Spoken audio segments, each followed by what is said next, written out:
Oh, a winning weekend. Isn't it the best? Especially when it's on a Friday, which means that you can then watch all the rest of the matches with a degree of swagger and indifference. And this was not Aston Villa's best performance of the season by a long shot. In fact, the opponent's Leeds were very combative, feisty, committed, and in those types of games where margins are tight, it's usually the big moments that define the outcomes, and there were several to choose from. So let's get into it. Aston Villa 2, Leeds United 1.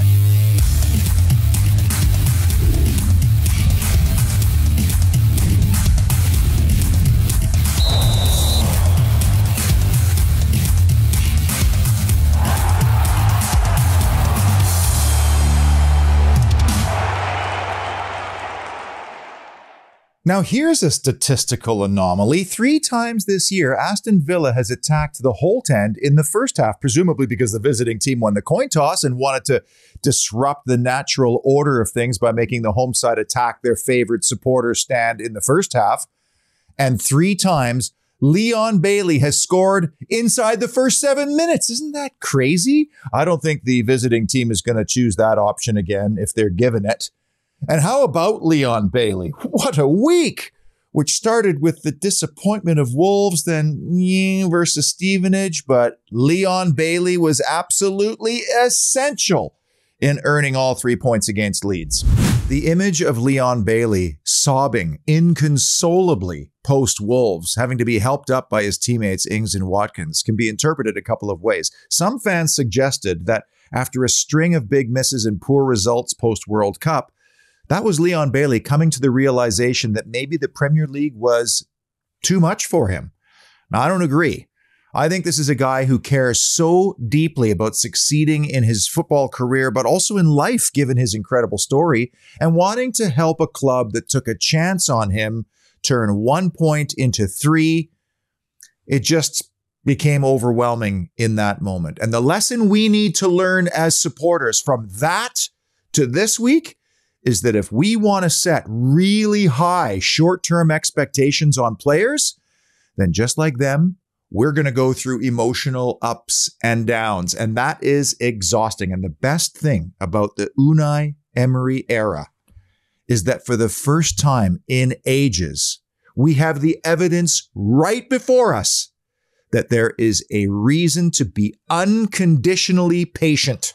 Probably for the first time in my life since Martin O'Neill. Dean Smith gave us a lot of stability, but that was a championship side that he took to the Premier League. There was always going to probably be a ceiling, even though he was a Villa boy. Unai Emery is the first manager, in my opinion, to give us that hope and that stability since Martin O'Neill. All right, let's get into it. The Holy Trinity show, the 3 key issues or moments that defined Aston Villa 2, Leeds United 1. And this is one of those games where I don't think the statistical story was reflective of the game, which I thought Leeds got the better of, except for where it really counted. And I looked at corners as a barometer of the territorial battle of this game. But Leeds had a better XG, more shots. They had 5 big chances. Do you know what these stats tell me? 11-0 on the corners. Aston Villa was more ruthless in the big moments that counted. And that's all that matters in the end. Now, complicating this match was a couple of very early injury and substitution issues for Unai Emery to deal with, including Ollie Watkins, but also Luca Dean, who clearly landed awkwardly on his shoulder, although Dean does come off as a bit fragile-like, don't you think? It's not the first time he's hobbled off early in a match. But that meant we did get to see Villa's new signing, Alex Moreno. Not the greatest circumstances, despite coming in at 1-0 up. It was a very tricky game for him to come into. And it would have been nice if it could have been around 60 to 70 minutes when he gets a feel for the tempo of the game and he has fresh legs. But then again, he comes in perhaps with lesser expectations. And despite not the best statistical story to his night, he did have a couple of very meaningful contributions in this match. One of those contributions was his recovery run on the very good chance from Rodrigo in the first half. One of Alex Moreno's attributes that we heard an awful lot about was his pace and his recovery pace. And this is a great example because not only did he read the danger and never gave up on this, but you saw his recovery pace because it looked like this was going to be a tap-in. He gets a little bit lucky, by the way. It goes to his back leg and out, but who cares? He read the danger, snuffed it out. And the other thing, when you see it from this angle, do you notice how Emi Martinez pulled his arms in as Rodrigo went around him? Now, a lot of goalkeepers would have instinctively tried to put their hands on that ball. If he had done that here, Rodrigo would have tumbled over. It would have been a penalty, and that would have been a bitter pill to swallow at this stage. This was a huge moment. 1-1 at halftime, very different from 1-0 at halftime, and Alex Moreno had a big role to play in this moment. Another thing that excites me about our new left back, this was around the 47th minute. We know he loves to drive the byline and hook the ball back, but he's also capable of this. And our front men need to be ready for this type of ball. They need to get their feet ready. And if the first runner isn't ready, then the second runner must be prepared for that ball to come all the way through, either through a dummy or a deflection or whatever. But this is a ball we do not play enough. We don't play the ball that's cut back from the byline ever, in my opinion. But this ball, he saw that pass right away. And I think once Danny Ings and Ollie Watkins and all the other front players get used to the fact that he's capable of seeing this and making this pass, I think we're going to score from these situations. Key-ish issue was VAR, because twice in this game, the same assistant had his on-field decision overruled by VAR. When Rodrigo had the ball in the net, he kept the flag down. And I know the assistants are told to keep their flags down in tight moments because VAR is going to check anyway. In this case, VAR determined that he was in fact offside. But when Emi Buendia scored on the Bailey rebound, the flag did go up.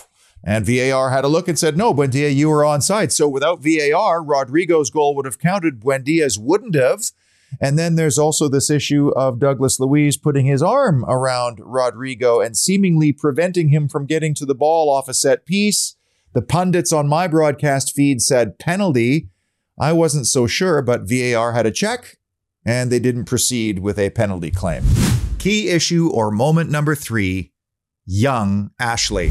It's funny, here I was talking about Martin O'Neill and that era being the most stable in a long, long time. It felt like there was a cohesive plan. It felt like there was hope and progression and that maybe Villa could crack into Europe. And lo and behold, Ashley Young played during that era, in addition to recently when he's had 3 different managers. So he would obviously know the difference. And yes, Leon Bailey was obviously instrumental on both goals, but so was Ashley Young. In fact, the inception of both goals was because of Ashley Young. I'm almost certain that Unai Emery would have drilled his players into looking for counter-attacking opportunities from Leeds set pieces. And Leeds United does well from the dead ball situations. They commit a lot of men forward. There's 8 yellow shirts just in your screen right now. The one danger is, though, and it's the danger for many teams, is that you are vulnerable on the counter. And who reads that but Ashley Young? Boubacar Kamara puts his arm up and says, I'm free. And Ashley Young plays the one ball that opens up the entire game for the counter. And, you know, we don't see Boubacar Kamara rampaging or marauding forward like this. But boy, did he look comfortable driving with it, didn't he? And then when he had to make a couple of critical decisions, which is the decisive ball to play, he plays the right one. And Aston Villa takes a critical and pride-swallowing early lead. And Ashley Young played the ball that made it happen. Then just prior to Villa's 2-0 goal, we were stretched as we were numerous times, and Young himself had a handful in Wilfred Gnonto, who played very well down Leeds' left-hand side. But Tyler Adams is off and running, and Young does just enough to make sure that he got a touch on it and that Emi Martinez could come out and smother it. This is a better angle of it, but this is a lunging desperation tackle that if Ashley Young doesn't make it, Tyler Adams might score here, and now it's 1-1. Instead, he gets the better of his man, even though it looked like he was going to lose the race. Emi Martinez smothers, and from here, Villa never loses possession again until Emi Buendia nods home Leon Bailey's rebound. And I just wonder if Jesse Marsch looked at the Aston Villa lineup and said, you know, We need to get after these fullbacks, especially the 37-year-old. Well, if that's the case, bad plan. Ashley Young was magnificent in this game, and as you could see, had a major hand in both of our goals. I remember a lot of Villa fans turning their noses up at the thought of a 36-year-old Ashley Young returning to Aston Villa, even though he had just helped Inter win a Scudetto under Antonio Conte, where he would have learned a lot technically and tactically in a very technical league. And now you have to say, he has been one of our most consistent and influential performers this season, playing in a variety of roles. But you can't buy the character and the personality and the experience. I believe he is immensely respected in and amongst the group. Key issue number 2, the save. So here we are, tight, competitive game, probably bigger implications for Leeds given their table position. And Leeds, trailing 1-0, pull one right out of Liverpool's playbook in the Boxing Day game, which led to their 1-0 goal by playing a diagonal ball to the right for Luke Ayling, who hits a beautiful first-time volley across goal in behind the Villa backline. Emi Martinez says no. This has the feel of the iconic last-second save against France in extra time of the World Cup final. This is not about how you train, certain techniques, footwork, automation through repetition. This is about, I'm going to do anything to throw myself at this ball so it doesn't go in my goal, and I don't care which body part it hits. This ball's not getting past me. The importance of that moment almost plays a little bit into our number 1 key issue from this match coming up in just a moment, because if that ball goes in there, the entire complexion and tone of the game changes. It lifted the crowd, it lifted the Villa players, and it demoralized Leeds. Literally, it was as good as scoring a goal that moment. And Unai Emery asked Emi Martinez to bring some of that World Cup experience back to his club. And I think we can safely say that was a world-class moment from a world-class goalkeeper. And the number 1 key issue or moment that defined Villa 2, Leeds 1, the mentality. Obviously, Unai Emery has an incredible mind for the technical and tactical elements of the game.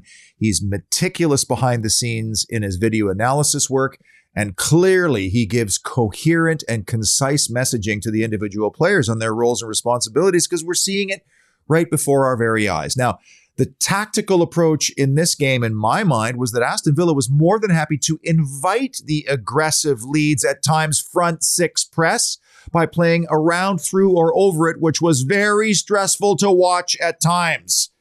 And then other times, Villa was happy to sit a little deeper and allow Leeds to have the ball and come at them slowly. It's when you get into a track meet with Leeds United that recent history suggests it favors them. And that's why they didn't get into that kind of back and forth game with their opponents. One critical situation changed how effectively Villa was able to bypass the press.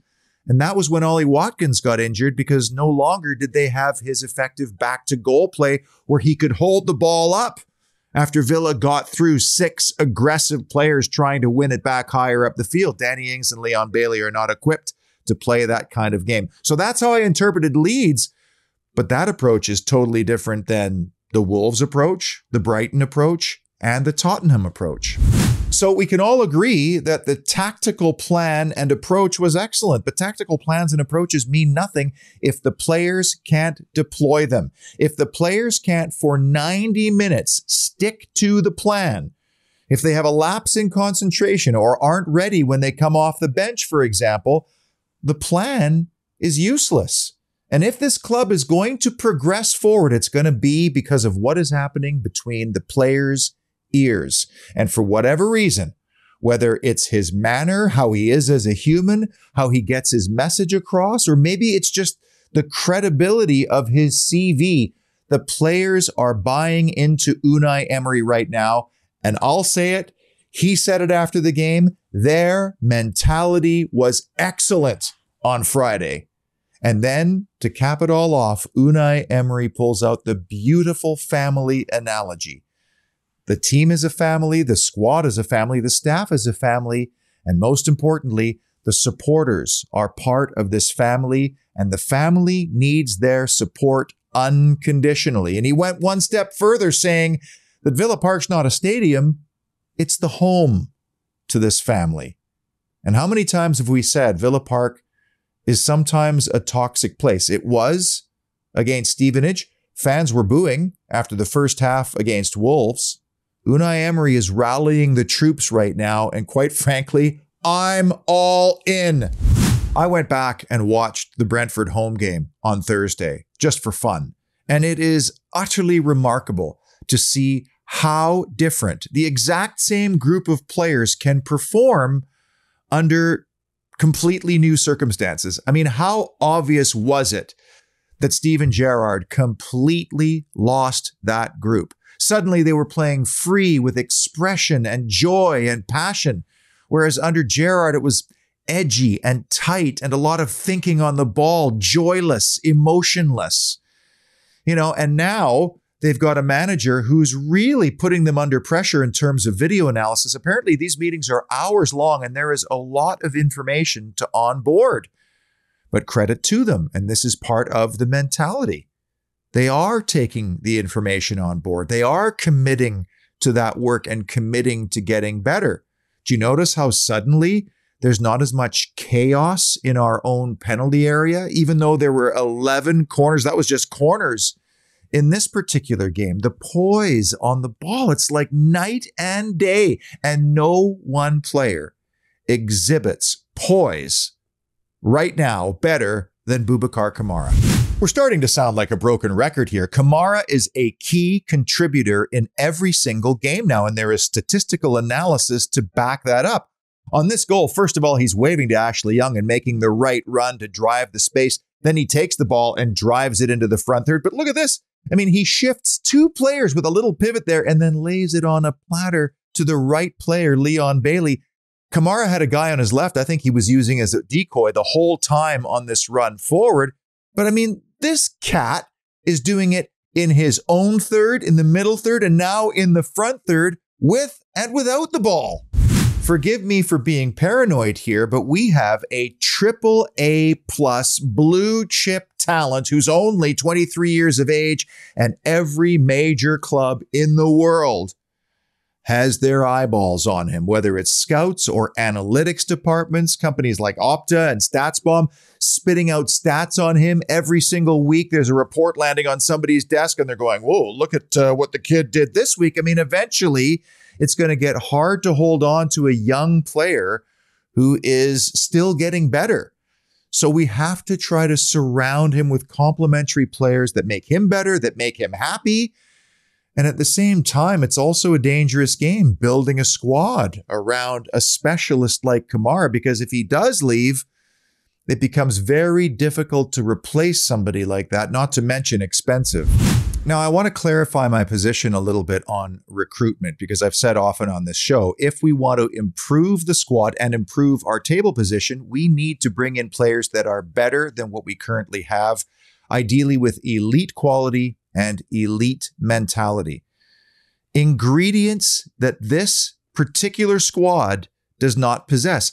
Players that complement the squad, not the same as the squad. And up until now, our policy has been analytics-based, so we're trying to find high potential players at a good market value. We coach them into being better and then sell them on at an inflated transfer value down the road. That hasn't worked. And the problem with that approach is it is very scattered without the context of a team or the vision of a team and the ingredients that make up that team. And this is where Unai Emery has changed everything. Because if he says that there's an ingredient out there that will improve our team and complement the squad, somebody like Matteo Guendouzi, for example, who he's worked with previously, which de-risks that player because he understands what the player is capable of and what his mental makeup is like. And this guy's only 23 years of age, which shocked me, quite frankly. So that means that even at a high ticket, even at a club record fee like $40 million, there may still be resale value down the road. So it's not really just about money. It's about getting the right ingredient. And now we have a manager who has that vision. Hey, there are more than enough examples of big money being wasted. And the best examples, Exhibit A, B, and C, Everton, West Ham, and Chelsea. Everton's spending over the last 3 years has them in a relegation battle while they're building a new stadium. Oh my goodness, if they drop now, that could be catastrophic for that club. West Ham had a huge summer of spending, but did they get the profile of those ingredients correct? Look where they are. And Chelsea is just a mess. They're buying anyone and anything and bringing in one coach and maybe bringing in another. What if they don't even reach the Champions League next season? That would be an utter mess. So dollars spent does not necessarily mean places in the table, but having a vision of what you need and knowing precisely what the profile of that player is, that does make a difference. And so that seems to be the direction we're going in. And it seems like Unai Emery has his hands firmly on the wheel of everything. There's a lot of buzz right now about this Kang-in at Mallorca, who's trying to become a full-on and dominant Korean international.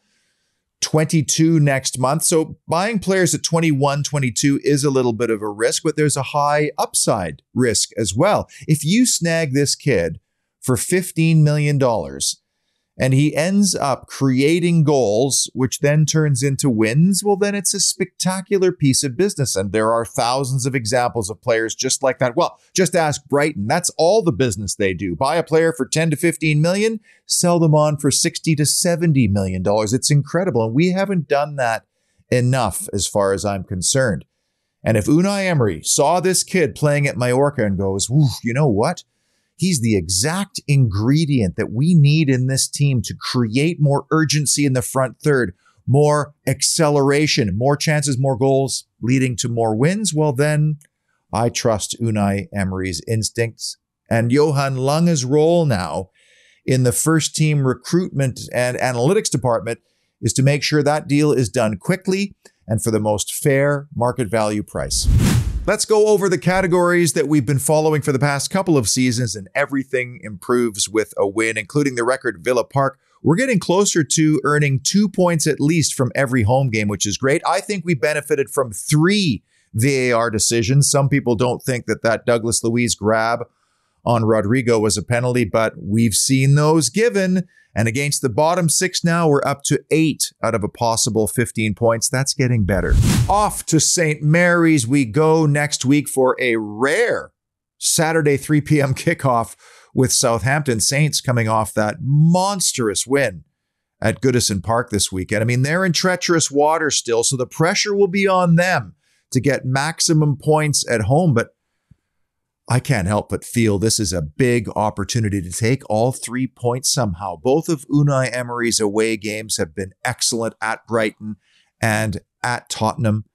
Let's wait and see what happens with Ollie Watkins, but I'm not fussed about Danny Ings starting in this game because Danny Ings seems to do very well on the South Coast. Of course, it's his old side that he'll be playing.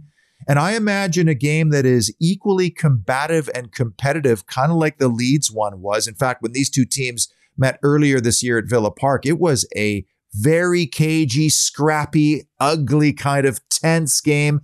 The Jacob Ramsey goal was the difference.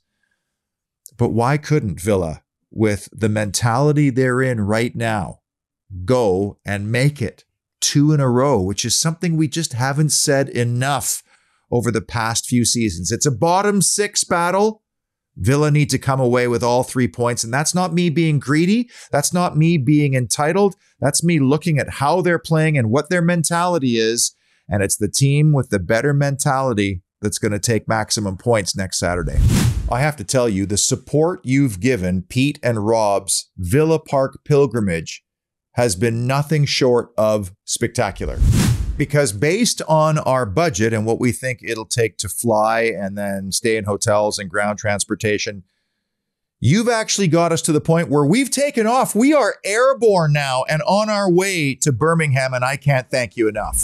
There is nothing like a winning weekend. The birds sing louder, the sun shines brighter, the sleep feels deeper. Hope becomes optimism going into the following weekend. And momentum is building, and momentum is a very powerful force. Until next time, be well. Watch the transfer news now, because we're getting into the business end of transfer season, and I have an inkling that something's going to happen. I don't know why. And as always, up the mighty Villa.